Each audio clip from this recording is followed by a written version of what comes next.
I feel like most of that, if not all of it, has faded. Of course, as a painter, I observe what's going on and I paint it. I saw some of your work that was actually physically damaged from the blast on display. You're painting inside these homes. What can I do to actually bring something positive to the table? It's almost like nothing is missing from the story. And I feel it when I'm working on site. And through the paintings, perhaps some of that history comes alive as stories. Yeah. And that's the key thing.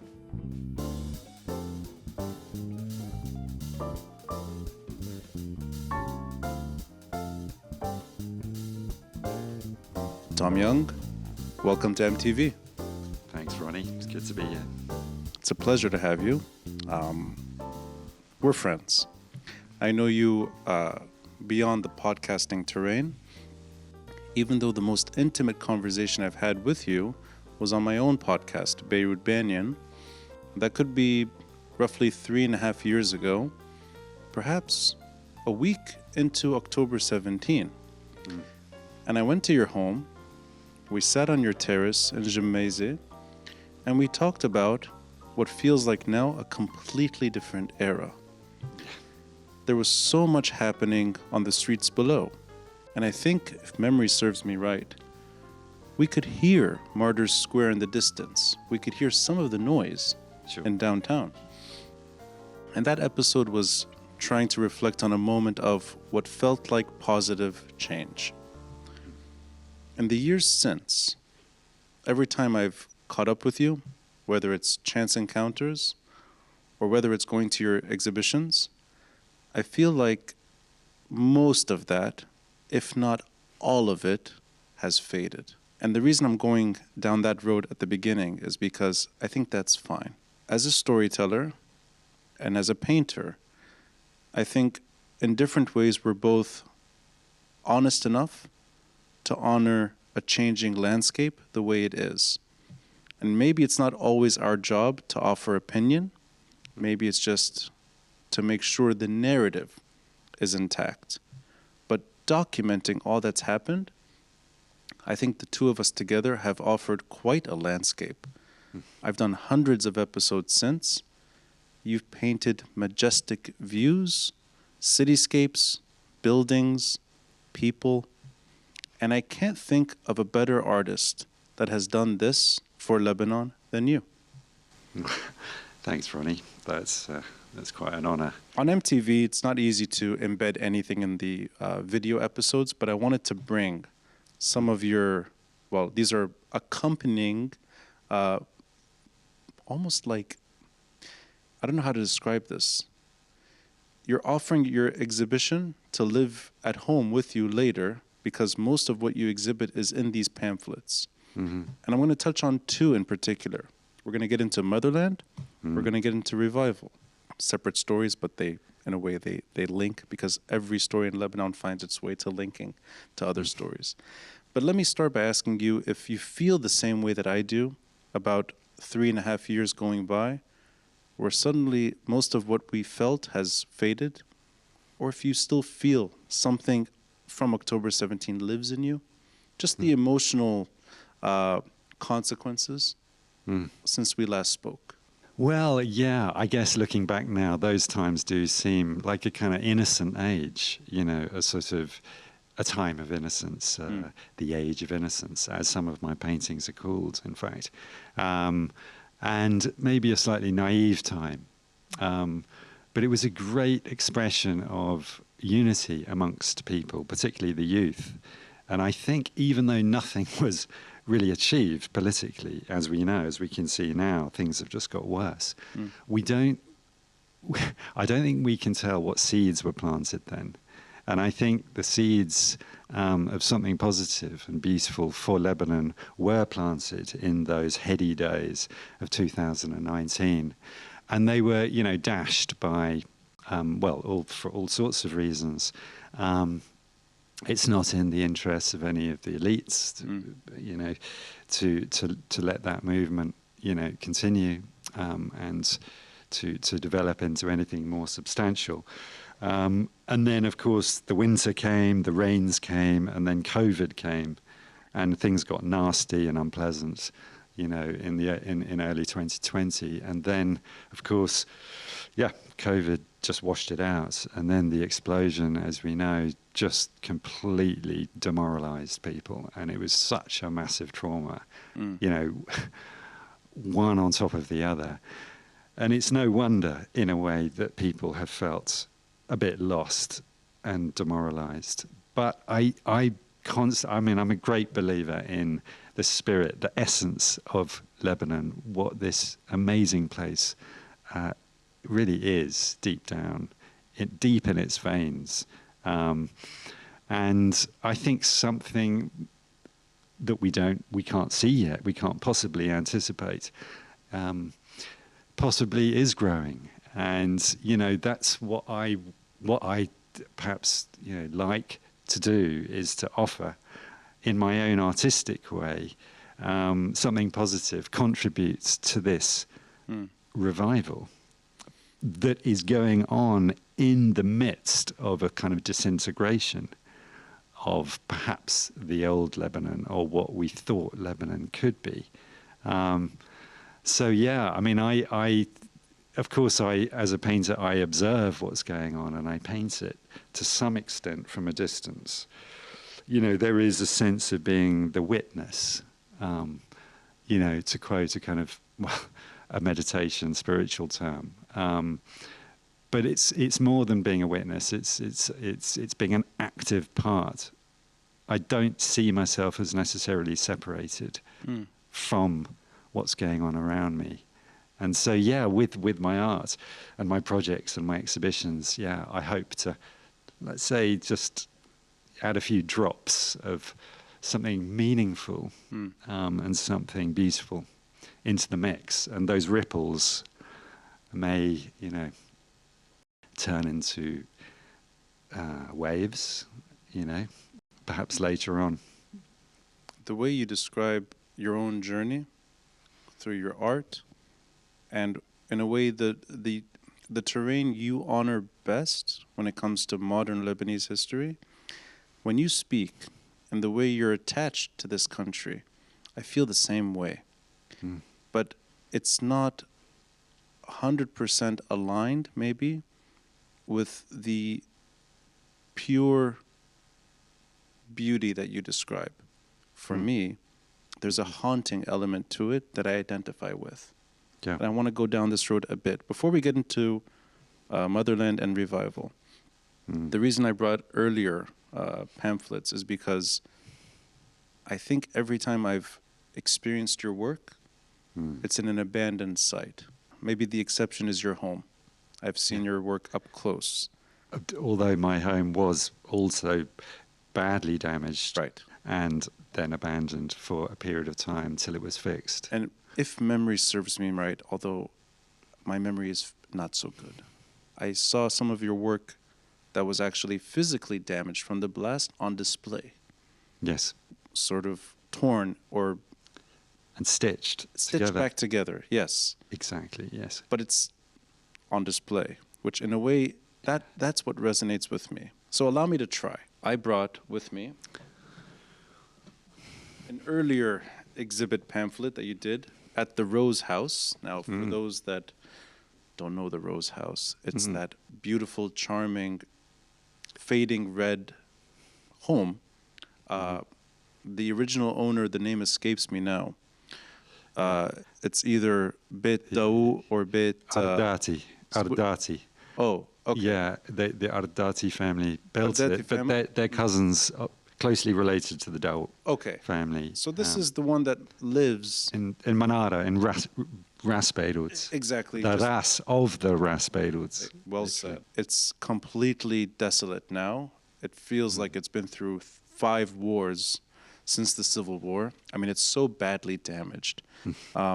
Sometimes I go inside, even when you're not supposed to. I grew up next to this home. I grew up next to the old lighthouse. So literally meters away from this home. The home itself today, I think it's better described as a horror movie. When I see the way you paint that kind of structure. And when you're intimately painting, meaning you go to the site, you're not painting from memory, you're not painting abroad, you're painting inside these homes. That way of loving something that is so bad for you, or maybe loving the hurt, that's what I see, or that's what I feel. And it's not just the Rose House. My first real encounter with your work, meaning where I took my time, when I really wanted to understand what you're doing better, is seeing paintings from Carousel in Yemzig, Yes. in a building that I think it's safe to say that had it not been thanks to your work, that building may not be there right now. You kept, I think, at least in memory, a structure, a beautiful home, and a Lebanese Armenian family home from being demolished. Right. Well, yeah. I mean, actually, You influenced maybe to a point. I was a yeah. part of the project. Yes. The Fagali family from Batroun Right. really saved it. Yeah. And they invited me in because I had this idea. And together we collaborated on this, on the protection and preservation, not just of the building, but the delicate memories contained within it. And the belongings of this Armenian family, Yes. the Balumian. Even the piano sheets, the music that was left behind, and the photos and the remnants of a family that fled war. Yeah, twice. Twice. Well, they escaped the Armenian genocide. Right. In a miraculous way, the patriarch of the family, Madiros, and then came to Lebanon, became successful entrepreneurs, had a happy family, and then, had to leave Yeah. suddenly in the late 70s because of the onset of the Civil War. So a double trauma for them. And you're doing work in a place that has both double trauma for a family and physical trauma for a building that could well be on its way out. And it's still there. For those that don't know, it's the EU ambassador's residence in Yemzig.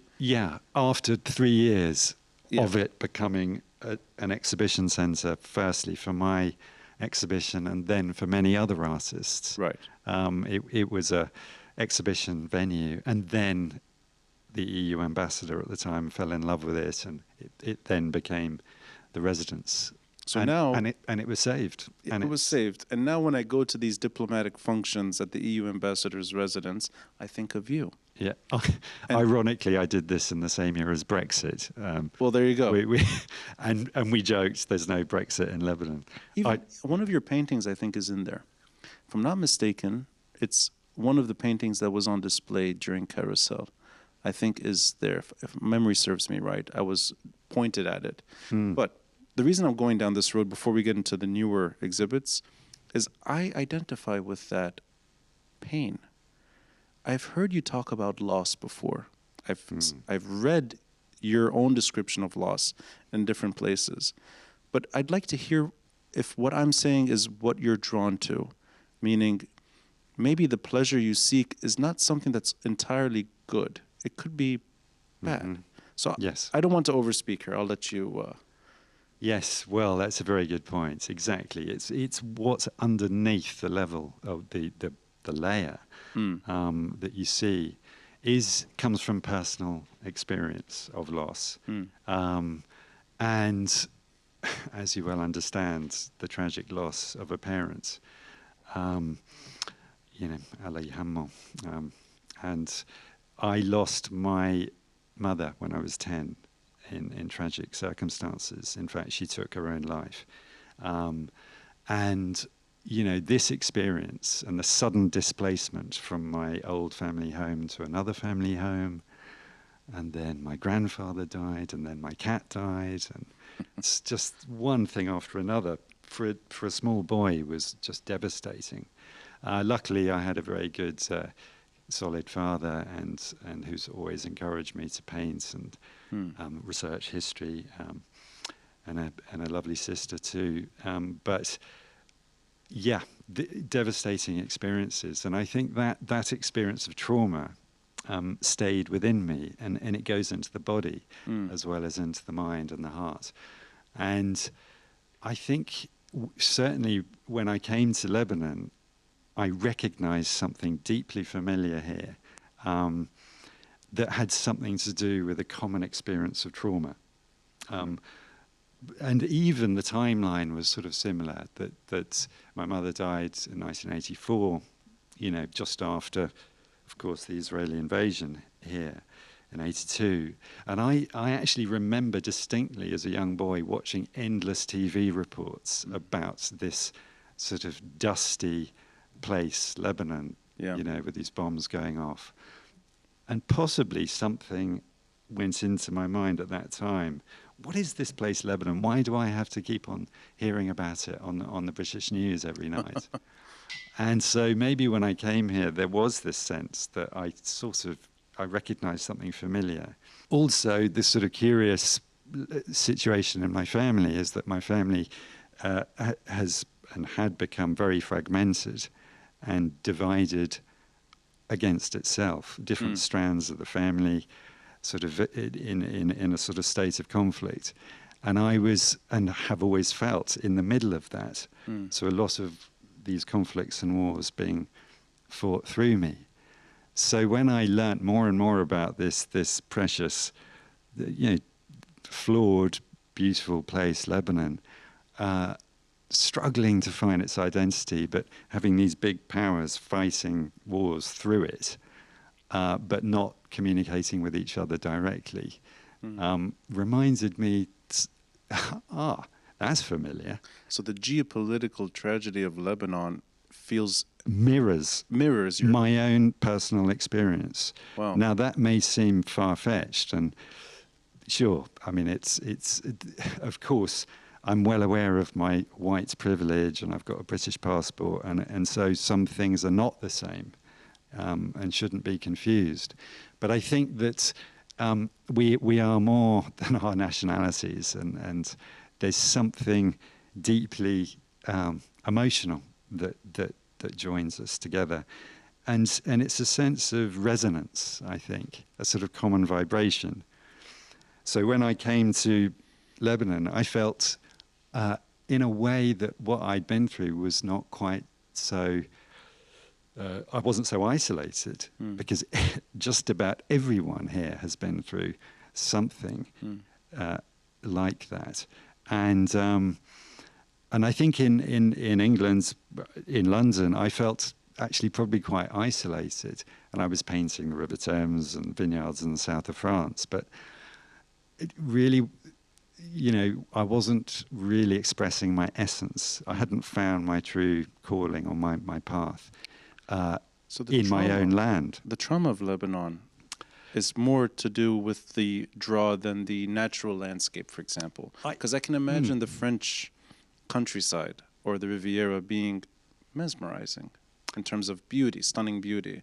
Absolutely. So is it without making it too negative, but is that the pull that you feel something there?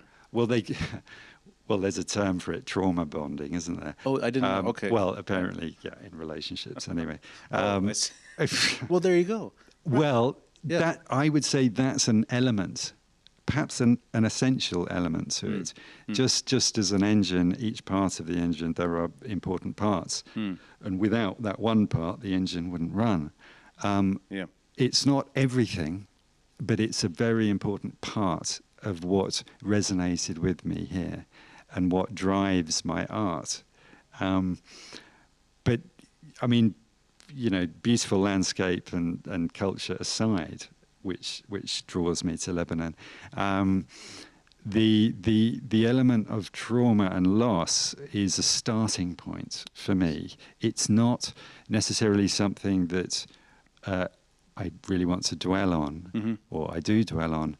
It's okay, this has happened, now what are we going to do about it?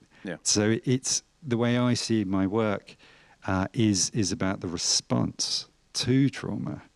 So that brings us to a lot of my projects in these old abandoned mansions that are threatened with demolition, or where memories have been lost, just as my memory of my mother was to some extent erased or wiped away because the trauma of her loss was too much for my family to cope with. So there's something deeply that resonates with me too, because so many memories have been wiped away here, and so much built heritage is also being lost.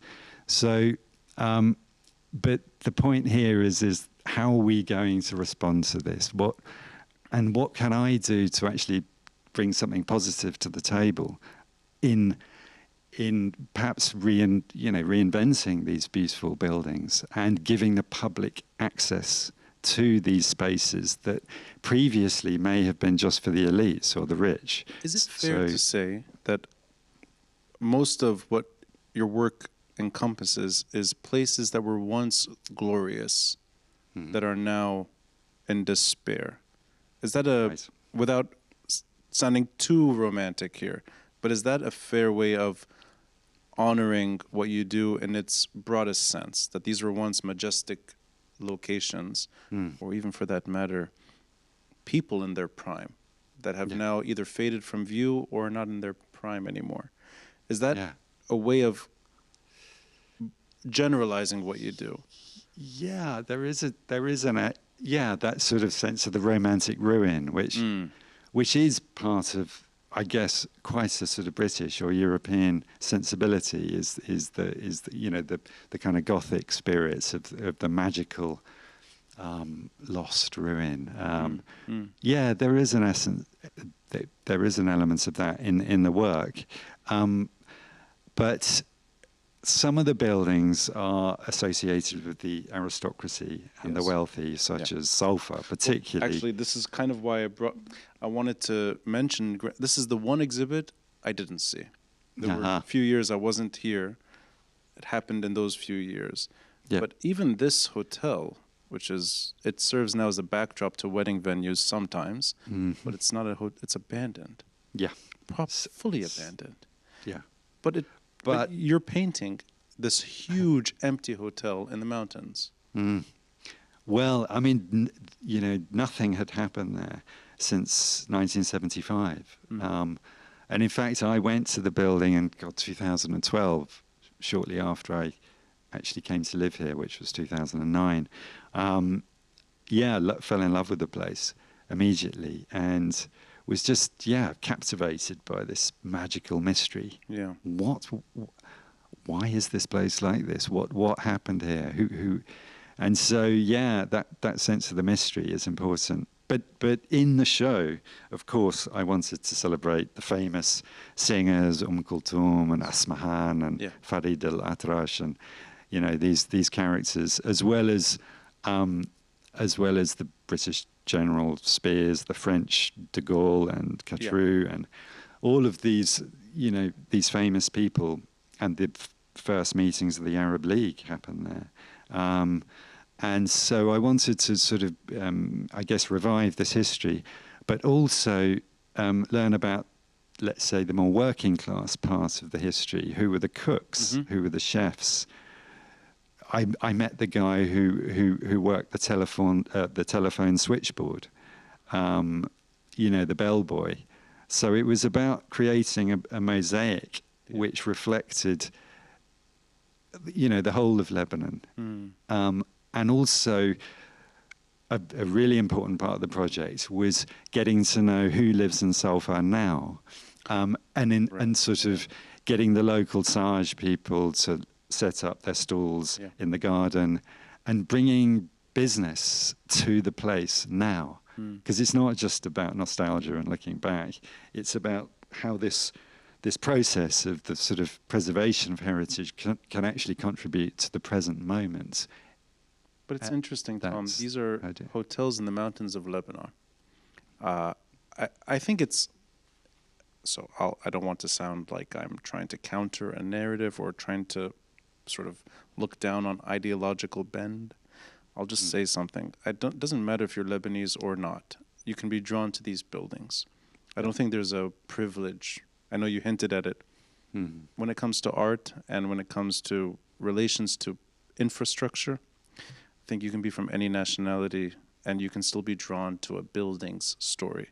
I don't think you need to be from Lebanon to have a better feel for something like this hotel. What you need to do is what you do, which is you do your research. Yeah. and you do it methodically. Yeah. And I feel it because you are keenly aware of the finesse, the details, and it's almost like nothing is missing from the story. Mm. And I think that's what draws me to your work in these places, is because for a brief moment and through imagination, these are not photographs, this is not video, this is your interpretation. Mm. I can feel a place come back to life briefly. That's not really living. It's an illusion. It's a ghost. Yeah. And there's ghosts in the room. You've done this to other buildings too. You've done this to I think what still remains my favorite site on this planet, the Holiday Inn in downtown. You do it, and you find a way of doing it so that if anyone's looking at your work in these sites, they're time traveling the way maybe one wants to reimagine a lost country.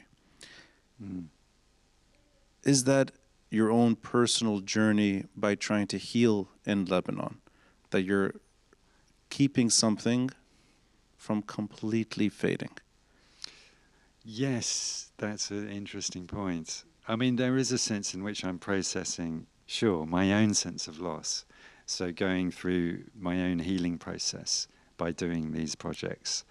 I think, yeah, I always think about, my ancestors, the people who I, who have had, in many ways quite tragic ends to their lives, notably my mother and most recently my sister 4 years ago. So I do honour them as I paint, and I of course honour what's happened to Lebanon, and I think it is important that we honour the spirits that people may have passed. This energy is present, and I feel it when I'm working on site because I paint in the buildings. Yeah. I set up my studios in these sort of empty halls that are in fact full of spirit and energy. And so the way I paint and the way I work is I really try to get out of my own way and just let this energy and spirit pass through me. So it's as if it's almost like a religious experience. Absolutely, it's a spiritual practice, and I don't adhere particularly to any one particular religion, but I have interest in spirituality, and so what I do is try to channel this, or just let the atmosphere come through me, and then offer that to the public, and hopefully inspire people to learn in their own way about this magical, colourful history of Lebanon, this precious place. And I guess the older generations can revisit some of times that they actually lived, and often inform me and give me, their own direct experience so that I can paint it. Such as a great friend, Samira Sayer, who got married at the Grand Sofar Hotel. So I saw photographs of her wedding, and I painted her. That's a classic story that comes from direct experience. But then also the youth, the youth of Lebanon, school children, as well as poorer kids from orphanages and refugee camps with whom I work. And then students, particularly architectural students, because they're going to be building the Lebanon of tomorrow. Yeah. So I think an important part of my work is to give them access to these magical places. And through the paintings, perhaps some of that history comes alive as stories. Yeah. And that's the key thing. It's almost like a filmmaker and an audience relationship to the work itself. People find themselves in that kind of work. And I've met many people that have found their own story through your work. And many people are drawn to your work for that reason. I think it's a relationship to this country that they're processing, and they're processing it because you're processing your own relationship to many things too. So that kind of processing journey is healing. I never heard it said in that kind of spiritual way, but it resonates. Someone is speaking to you in these buildings, or some people. The building or the location is offering guidance clearly because you're giving so much justice back to these places. Let me go into two recent exhibits. One that I got the chance to see not that long ago. I think it's earlier this year at Beit Beirut. Maybe it was February, if I'm not mistaken. November last year. November, see, this is where my mind... Independence Day. Yeah, sorry, yes. So cool. 2022 Independence Day. For good reason. It's because Motherland includes pretty much the seeds of modern Lebanon. Painted, illustrated. We joked around that one of my distant relatives is among your finest works. Abdul Hamid. Yeah. Abdul Hamid Karam. Yeah, distant relations.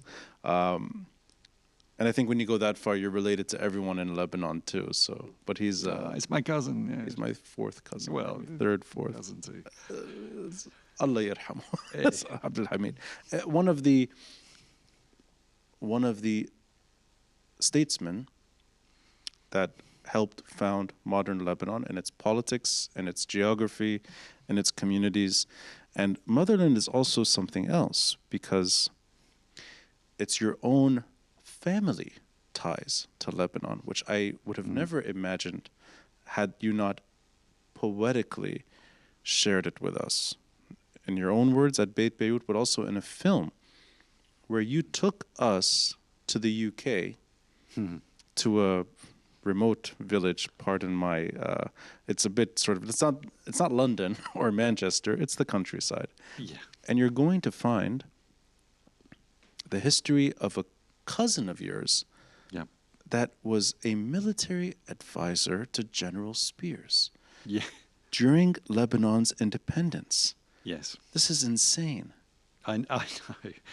I mean, that's what, before I said this family connection, this identification of my family experience with Lebanon as a giant projection is somewhat far-fetched. And I always thought that was, that there was no connection, no direct connection. This was just an emotional projection. But then when I discovered this story of General Spears, this very unusual sort of maverick British general who came to Lebanon and fell in love with the Lebanese cause for independence. And he had his own, agenda, as did the British, of being in a colonial competition with the French.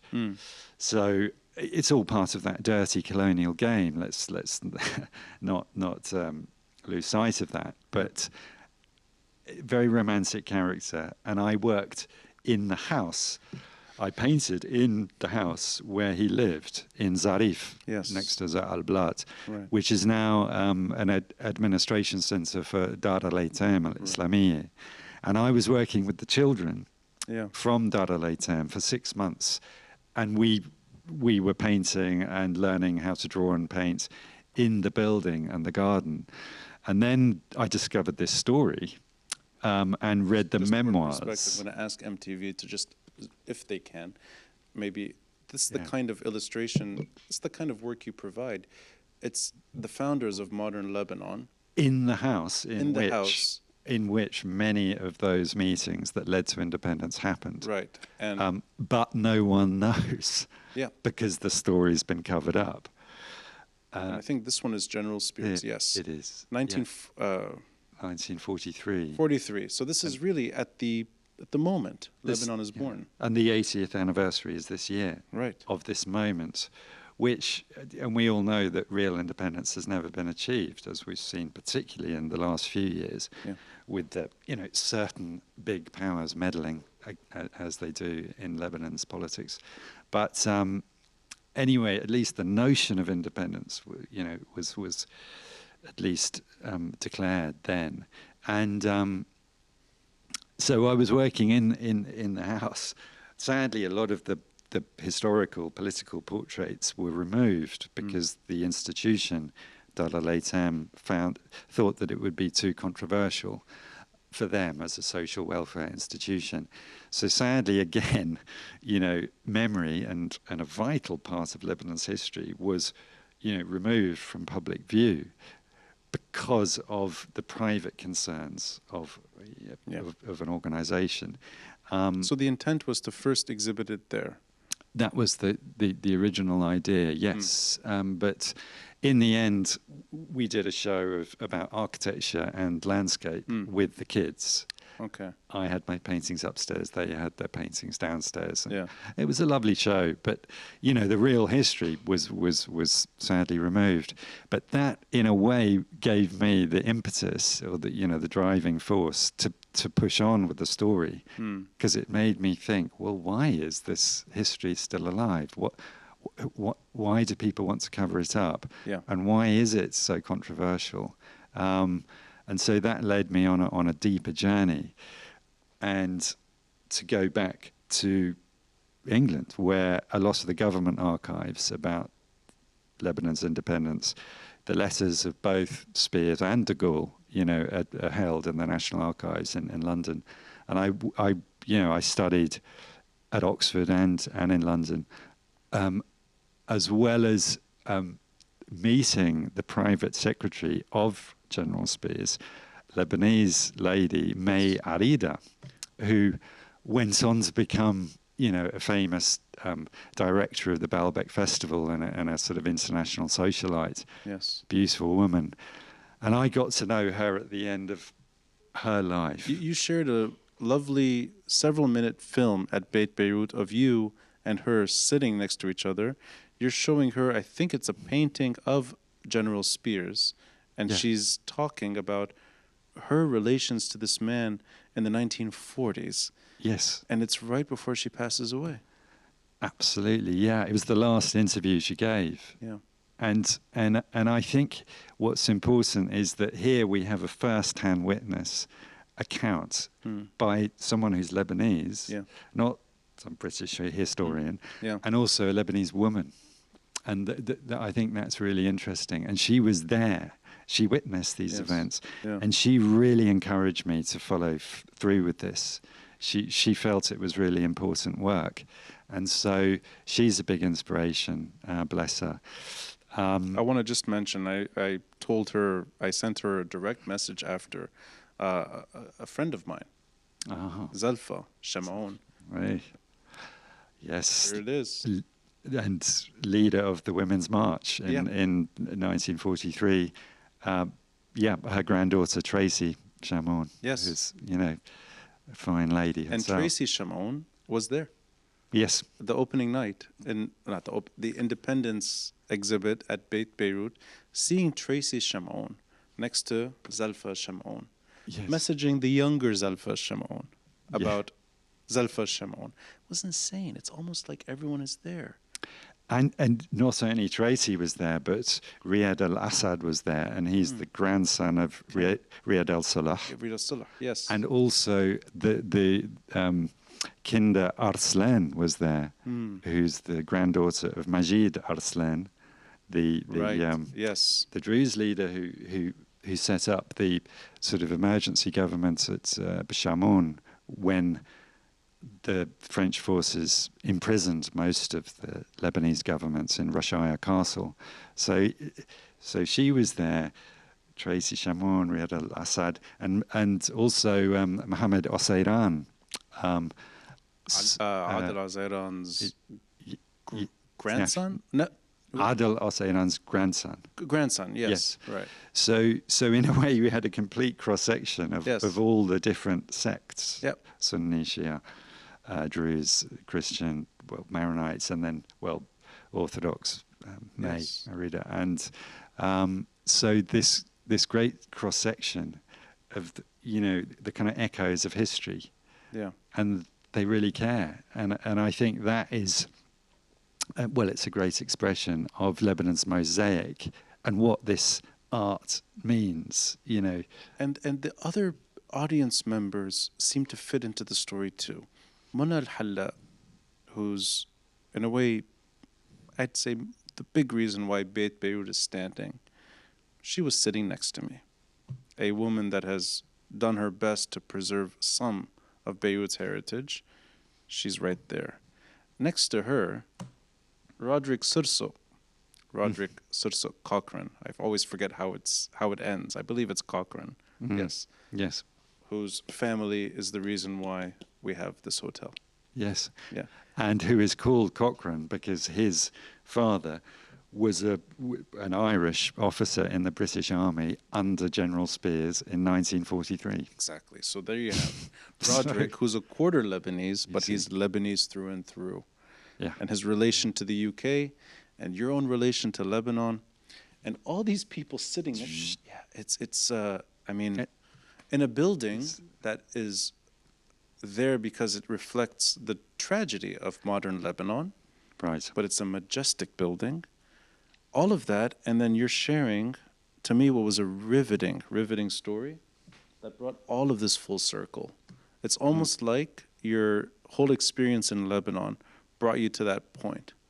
Yes. Where it's not just you're drawn to it for your own reasons, you're drawn to it too because there's a connection to this country that's huge. It's just, and the more one digs, the more I find out. And it's a bit like when you look at, you know, nature, the closer you look, the more you see the kind of, almost the repetition. It's a kind of fractal effect. Yes. And this is what happened with this story and discovering through the writings of Lady Spears, who was Mary Borden, amazing writer, painter who painted Lebanon, women's rights activist who ganged up with the Lebanese women, Zalfa Shamoun at the time, to campaign for independence.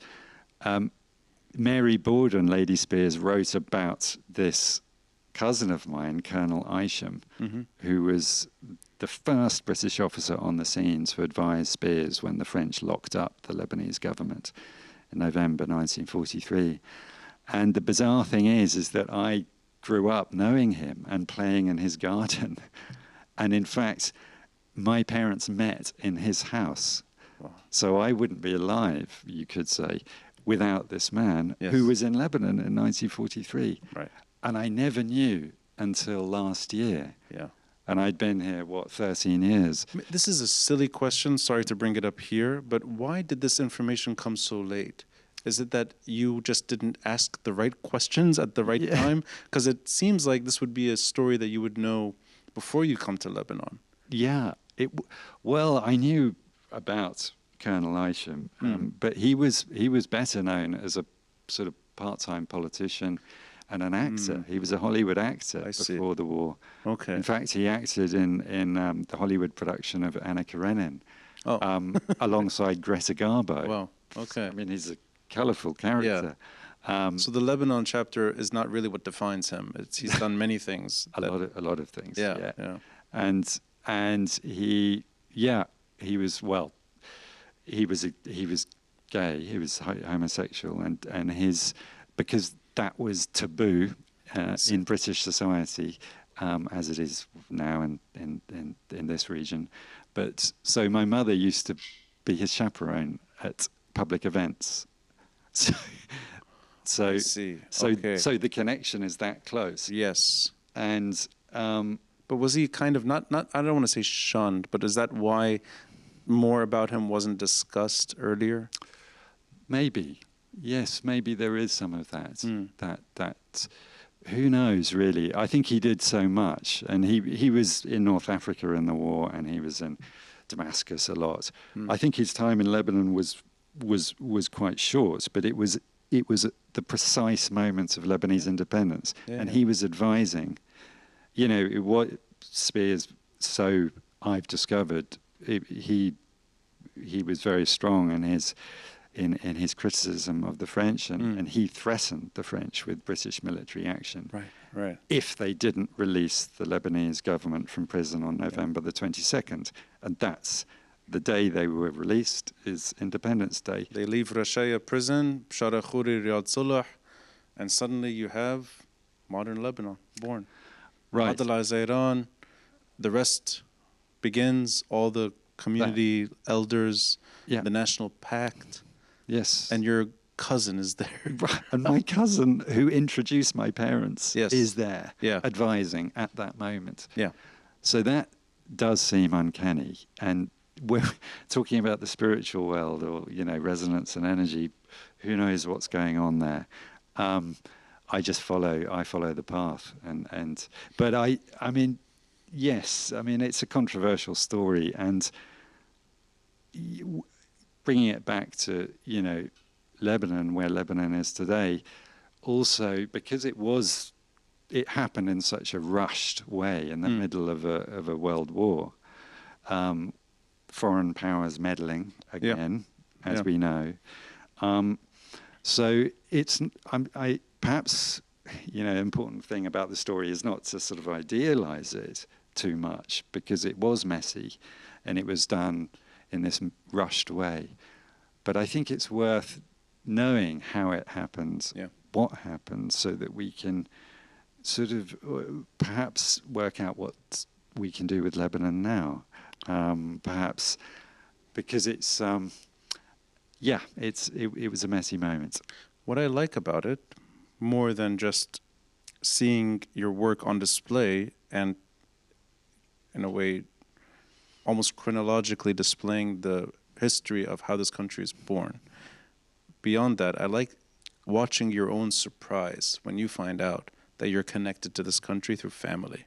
That to me was a lovely moment. It's almost like we're seeing it's not shock, it's more like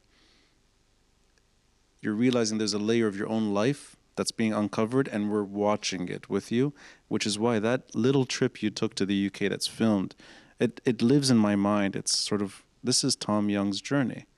And it's funny that it takes him back to the UK to bring him back to Lebanon. Yeah. There's other sections of Motherland that were on display. I mean, it's not related to Lebanon's independence, but it's more fast forwarding to the tragedy.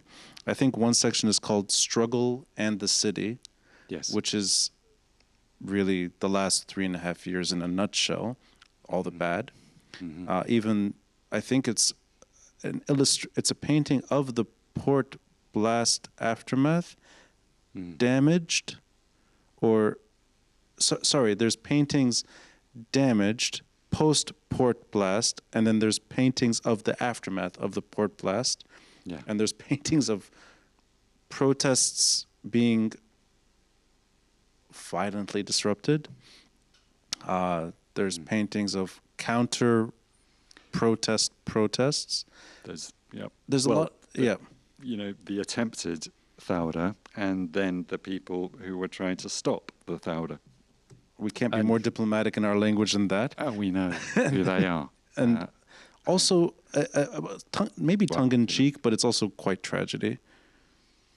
It's the Lawler that you painted.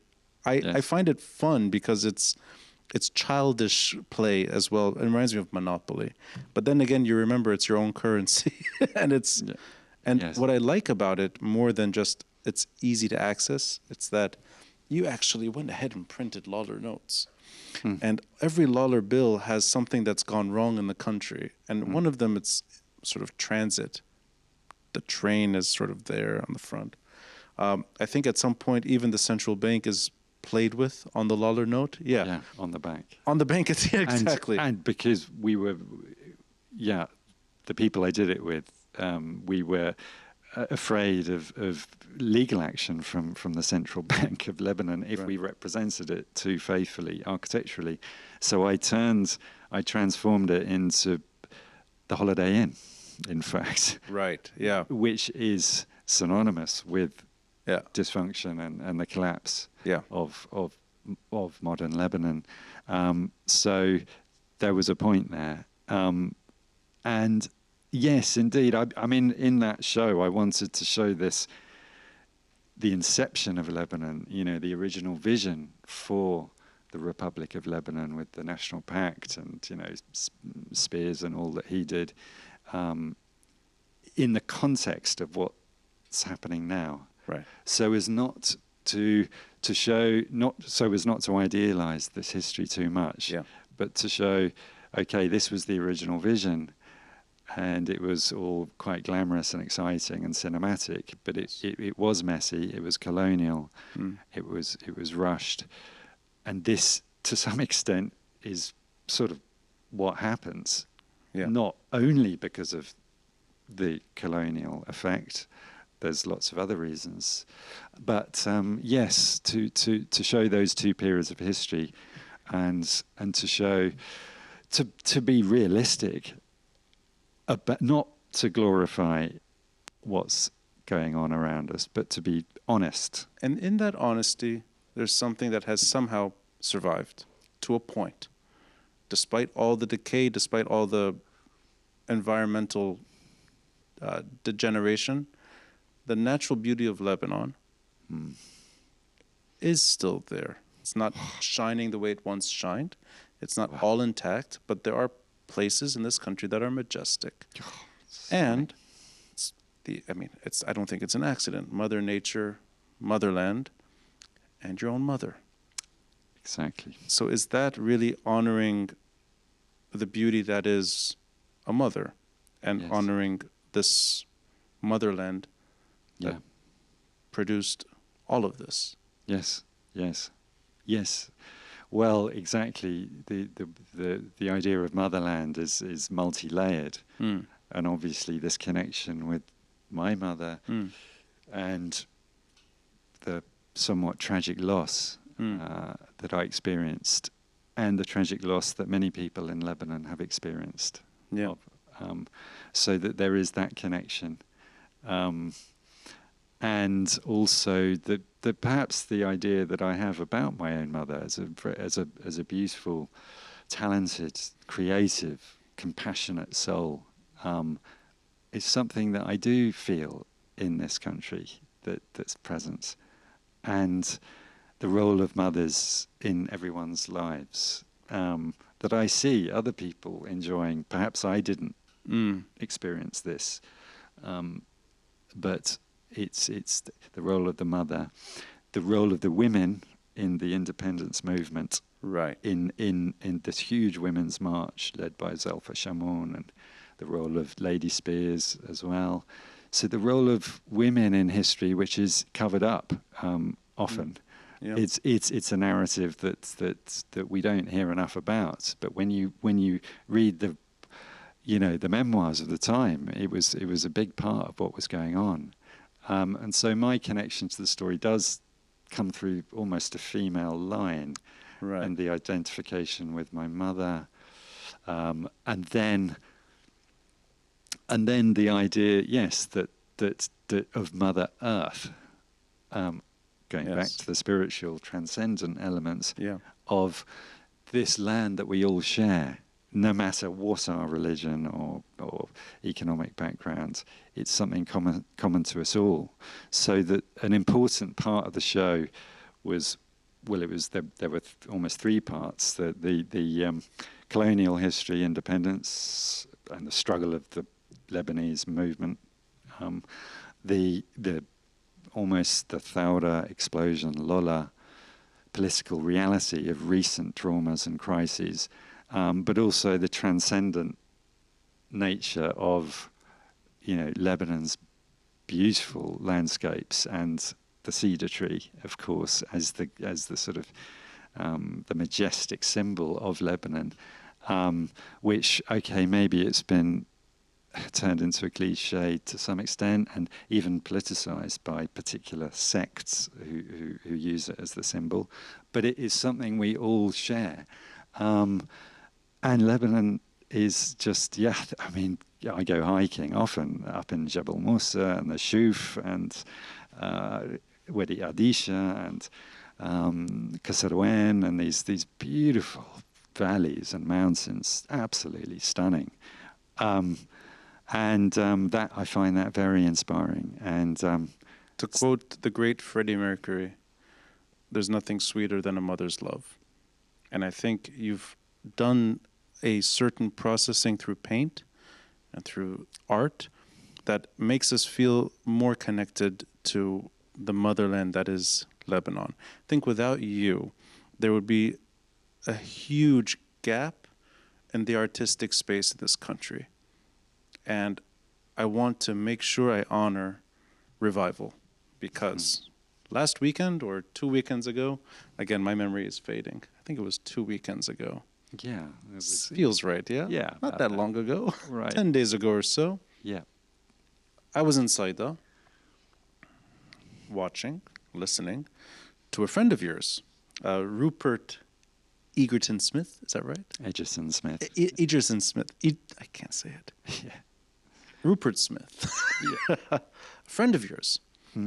Old school friend. A school friend who, you know, okay, just to try to illustrate this my way. Walking into the old souk of Saida and finding a sign that says Sharki Foundation that takes you into a shop that sells sort of these typical souk things, with soap, whether it's tourism related stuff, but it's a nice shop, it's a nice display. Art as well. Walking in there to find another sign that points to where a piano recital is happening. Going deeper into the souk, into the old hammam, but not the oldest hammam, hammam al-jadid, in the souk. And the moment you walk in, I mean, your work is there. Your work is stunning, but let's leave the work for a moment on the side. Entering the hammam in itself is an experience. Yeah. Magical. And on the stage, behind a fountain that's working, a functioning fountain, is a piano. And an audience is ready to listen to what has been, for me, one of the richest nights I've experienced recently, at least, a long time, where I felt like I was escaping all that is the opposite of what we're talking about, which is the tragedy of Lebanon. I felt like I was in something else. Maybe it's a bygone era. Maybe it's locked history. It doesn't matter. Maybe it's not Lebanon that I experienced there, but I felt like I was being reborn. And because it's in such a beautiful space, and because the sound is perfect, and because Rupert pulled off what a fantastic recital, I think your painting, in a way, it was great to see it there, but it could have been the same without it. It felt like there was more happening. And I want to know why you chose Saida, why you chose to revive a part of Saida, why you're exhibiting your work in a hammam. When you go there and you experience it, you feel there's a religious component. Yes, there is a spiritual element. But I'd like to ask you, what took you down that road? Because Saida, to me, is an unusual location to do this. Hammam is equally unusual. And yeah, seeing your work on display is a treat, but I would never imagine it there. Yeah. Yes. Well, it's a long story, but well, we've got 25 minutes. Okay, great. We should just about get the first part of it in. Well, Saida, I guess I wanted to take my work into a more challenging environment, maybe somewhere in Lebanon which is not so used to open-minded culture. That's the point. I think that's it's all very well preaching to the converted, but it's great to take art and music and culture, yes, into an area where it's not known, and then use art and music as a bridge to bring people from other parts of Lebanon, perhaps to Saida, because many people in Lebanon have never been to Saida, even though it's this sort of magical, historical, biblical place, because of generational trauma, because of what people have been told by their parents about the Civil War, and so on. And I understand that trauma, and I try to be sort of sensitive to it. After all, I've experienced it in my own family, in a personal sense. But yes, so it's about using art to bring people to a different environment, And again, bring a beautiful old abandoned place, which had been abandoned for 70 years. The hammam closed in 1949. It's 300 years old, built in 1720. But it was the last great hammam to be built in Saida. That's why it's called Hammam al-Jadid. So it wasn't being used before you went in? No. So exactly, it was bought by a local entrepreneur, a businessman, Saida, who really has a great vision for art and culture and education. And he started a foundation called the Shar'i Foundation, of which I'm on as a sort of honorary founding member. And the idea is to employ local youth, engage, the local population in the magical history of this place, and give the public access to it through art, through my exhibitions, through workshops for local schools and children, and then bring people perhaps from areas like Jounieh, Batroun, and even Bashari, and the parts of perhaps Mount Lebanon who would never normally go to Saida. Why did you decide to do this? Were you, because this is now entering politics, less poetry, more politics. Why are you doing something that sounds more like conflict resolution related rather than art for the sake of art? Yes, I mean, it's art for the sake of art. That's for sure. But I believe art has a role in society greater than just pictures on the wall of a gallery.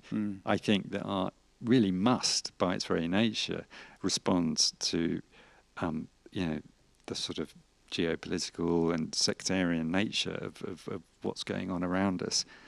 If it doesn't, I mean, I think it can be a little bit empty. But I think there's a deeper drive in my work, and the idea is hopefully to bring a little joy and transcend some of these barriers that divide us. Did you find it a struggle, at least in the beginning, to get a sizable number of, forget friends and loyal fans of your work, the general public to go to Saida to experience it there? Well, it still is. I mean, a lot of people have come, but a lot of people still refuse to come. Even open-minded, art lovers will not go there because they've got this blockage. Hajas, it's completely. And they're willing to go to Sofar or willing to go elsewhere, but not Saida. And paradoxically, the one place, one of the two places in Lebanon where it is said Jesus actually preached, in Saida, is the one place where most Christians in Lebanon refuse to go. I mean, that's a great paradox, but that shows you the level of blockage. Whereas, Mar Sharbel, we'll go there, but go to the place where Jesus preached? No, we'd never go there.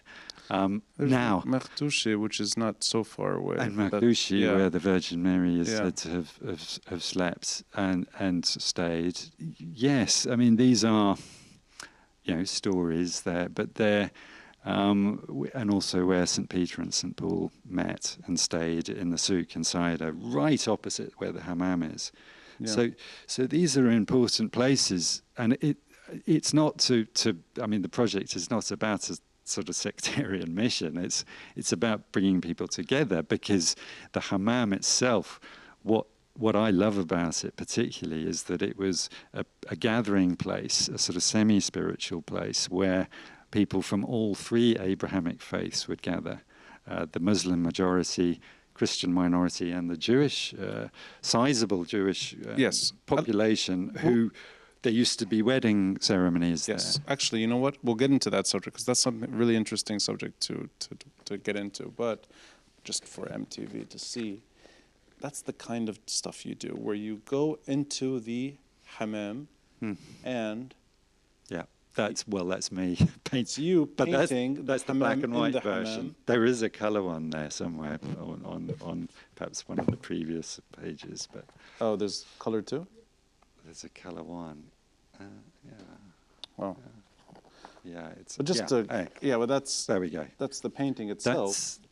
That's which celebrates this multi-faith sort of gathering of Christian, Muslim, Jewish bride. And also across time, you've got the sort of beautiful old arches of Saida and the old convents and the mosques and the da-da. But then also the concrete tower blocks and the kahraba, all the cables and all the stuff that shouldn't be there. Yeah, but then this is what Lebanon is, multi-layered presence of history. And I took a walk after. As soon as the performance ended and everyone sort of said goodbye, I took a walk with a friend of mine further into the old souk. And it's sort of the entrance to an alley, and it's just a plaque on the top of an arch. It says, Harat al-Yahud. Mm-hmm. Mm-hmm. I think it was Harat al-Yahud. Yeah, the Jewish quarter. Yeah, it was changed, at least temporarily, to Harat al-Quds. Right, and then it went back to Harat al-Yahud. But the sign is there. Uh-huh. Yeah, you're right, there was a brief interlude. And you walk in, and you're walking in what is really a deserted part of Saida, and its original inhabitants. The Sidewi Jew is not in Saida anymore. They're gone. There is a cemetery on the coast as well. There's a synagogue where a family lives inside. It's not a Palestinian refugee family. Refugee family lives in an abandoned synagogue. Oh, right. And all that went wrong in modern Middle East history can be felt by the suffering of all that's happened, including the suffering of a refugee family living in a place that is a place of worship. Yeah. And the original inhabitants are not there due to at least their place in Lebanon. And they suffered too. There's just layers and layers and layers and layers of suffering. Yet that sign indicates what was once there. Yeah. Or at least the definition of a geography. Hmm. To me, it brought out the bad, meaning the mosaic, it's not real. It can be revived through art only. Cannot be revived physically. But let me go further. While I embrace art and what it should be doing, and I fully support that mission of trying to bring uncomfortable geographies and communities, let's say, into a place to experience art together, which I think is a noble mission. Getting the uncomfortable Ashrafi mutual friend maybe that doesn't want to go to Saida but would rather see your work in the Rose House. Ras Beirut is already too far, right? Oof, But Saida is a different planet. No, I appreciate what you're doing. You're trying to say, get out of your comfort zone and see something beautiful. Yes, but it's only in mind. It's idealistic and it's... Yes, and it can be celebrated in art, but in politics, I find it meaningless. And this is where I want to get into something sensitive with you. I think it's worth honing in on. Maybe it was the same weekend. I can't remember. It's the same weekend. It's the same weekend when the famous bikini ban happened. Now, the bikini... yes, you want to call it bikini ban? Let's do it. Well, the censorship. Men telling women what they can and can't do. The bikini wear protest movement, whatever you want to call it, that incident on the coast, meters away. Yeah. A woman, a Muslim woman, wanting to wear swimwear the way she chooses, being ushered away, her and her husband, I think. And it feels like things move in the wrong direction culturally. Maybe that's not the right word here, but at least expression-wise, free expression is curtailed on the coast, on the water. Yeah. There is expression happening inside. Yeah, and it's almost like opposites. Yeah. Right? Yeah. You have that kind of censorship. You have this type of culture. Yeah. Adjacent to a neighborhood that really is the definition of a mosaic. A very small, very, very delicate community, the Lebanese Jewish community, gone. I think all of this is happening at once. Yeah. That to me is the story. Now, which one gets on the news? Of course, the bad story does. Now, this is not to say that the censorship of women's dress is not a very serious issue, and the oppression of women is. We need to address that because it's not right. But what I'm saying is that there's a lack of balance in the media, and that's so great that we're talking about the concert and the exhibition now. Because the media has an agenda to it seems, to only focus on the bad stories. And what happened that weekend is a classic example of how stereotypes are created and stereotypes are reinforced. Now, when I came back to Beirut after the concert, all my friends were saying, God, are you okay? We heard about this dreadful thing in Saida, and we, God, what an awful place. You shouldn't be exhibiting there, It's not good for your image to exhibit there because of this is going on. So this is all that was in people's minds because that's what the media focus on. Yeah. And I think it's an important issue, but it's not the whole story. And this is it. That weekend that happened in Saida. If you look at the international media, that's what's happening to Lebanon. The international media only focus on the bad stuff in Lebanon. So that's what everyone in the world thinks about Lebanon. So would it be fair to say, and I'm not trying to say this is right or wrong, or to even remove anything of what you just said. It's actually like a parallel. It's a separate piece. Would it be fair to suggest that one is imagined reality, and the other one is maybe it's a minutia? A minutia. But it's happening. Exactly. Yeah. It is, but it's a small minority. Some people may even say it was a media stunt to create division in Lebanon, that this is some sort of setup, potentially. Sure, there are some unpleasant people around who want to oppress women, that's for sure, and we need to address that. But I think the municipality sided with the protest. Yeah, I don't know if that's 100%. I don't know if there's been any follow-up, but the sympathy went to the conservative protester because yes, exactly. I mean, the extremists set the agenda, and that is happening increasingly in the world, where people are becoming more polarized. Whereas the sort of let's say the sane, moderate voices, the more liberal voices, are silenced. Now, in the hammam, okay, I'm just offering. Yeah, of course, yeah. The positive side.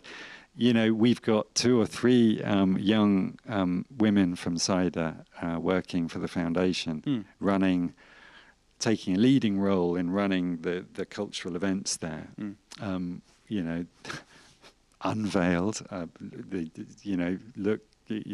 liberal and free-spirited individuals, and I think that's an important thing to focus on too. But that just doesn't get on the news because it doesn't trigger, that part of the brain that creates more views. This is what we've got to be careful that we're not hijacked. It's the part of the brain that gets hijacked by fear. It creates, higher viewing figures, okay, and more clicks on social media, but it's not the whole story. And I think it's important that we focus on a lot of the very positive things going on in Lebanon, not just in Saida, for example, but in other parts. I mean, I'm doing an exhibition as well at the moment in Batroun.